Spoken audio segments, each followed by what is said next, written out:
ариал фондууд холилдоод ингээд танигддгүү. Ийм зүйлүүд бол одоо сүүлийн байн гарч байгаа. Энэ болохоор ер нь анх нь ариал фонд гэж бараг тохиогдоогүй байх. Monkey гэдэг нэг програмыг нөгөө монголчууд нэг зохиогоод тэгээд тэр Monkey гарын драйверыг хүмүүс суулгаж ариал монгоор бичснээс болж л ингээд тийм ариал мон ингээд холилдоод ингээд юм танигдахгүй одоо яг энэ дээр харагдаж байгаа шиг юм тохиолдол юм гардаг. Би болохоор зүгээр практикээр ажилласнаар бол Monkey гэдэг нэг драйвер хүмүүс суулгаад тэгээд тэрнгээр ер нь одоо бол тэрийг нөх хүмүүс мэдэхгүй ашиглаад яваад идэг. Одоо бол миний анзаарсан дэлхийн нийтээр ариал гэдэг энэ фонд руу ер нь шилжсэн яг стандарт одоо бий болоод ариал фонд нь онлайн орчинд хүлээн зөвшөөрөгддөг. Тэгээд ер нь бол зөвхөн документ орчиндоо ч яг ингээд таарж идэг. Тэгээд энэ бол одоо дэлхийн нийтээр стандарт болгож одоо авч үзсэн байгаа. Тийм болохоор хүмүүс тэр нөгөө компьютер дээр байгаа Monkey гэдэг гарын драйвераа remove хийгээд устгаад зөвхөн одоо ариалаараа бичих юм бол одоо энэ тэнд очиод ингээ файл зөрөх ч юм уу сони хөвлийн газар интернет зөрнө гэж байхгүй маш их амар. Зарим хүмүүс нь ариал монгоор биччихээр бол онлайн орчинд ариал монгол бас таньдгүй. Ямар ч одоо таньдгүй зарим нэг ингээл арзаасан тийм веб контентууд яваад контенттэй вебүүд тэр нь болохоор бас л Monkey-ээр биччихэл ариал монгоор биччихэл тэрийг онлайн оруулаад байна гэсэн үг л дээ.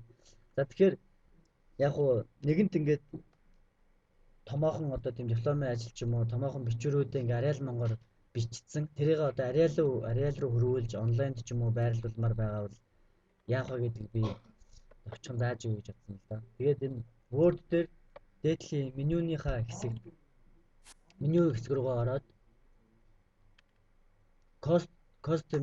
customize ribbon гэдэг рүү оронгууд энд нэмэлт тийм developer гэдэг нэг меню байдаг. Developer менюг бол шинээр ингэж жагт дараад developer менюг хамгийн түрүүнд нэмэх хэрэгтэй л да.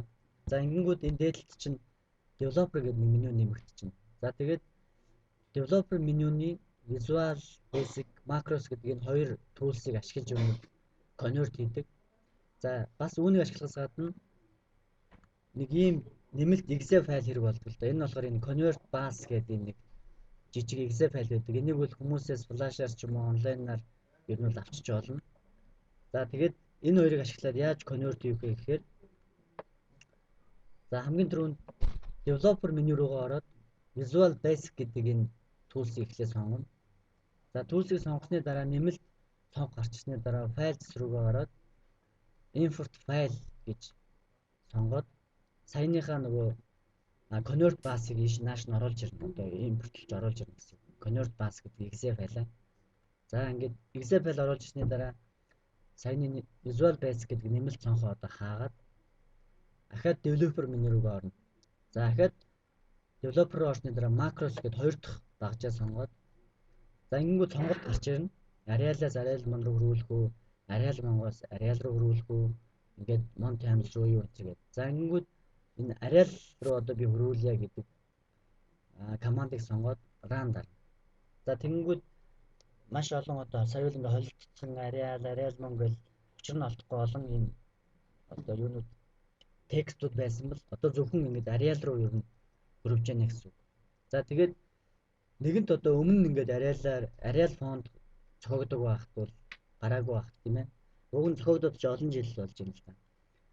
Цогцдог байхад хийсэн документуудаа бол иймэрхүү маягаар хөрвүүлээд ингээд авчиж болно. Тэгээ хооштой болохоор ер нь тэр Monkey гарын драйверыг ер нь хэрэглэнээс хасаад одоо дэлхийн нийт яг стандарт болж байгаа ариалаар бүгдээрээ Word документ дээрээ шивцгээе гэж хэлмээр байна. Зөвлөмөр байна. За баярлалаа. Ингээд сайхан болчлаа.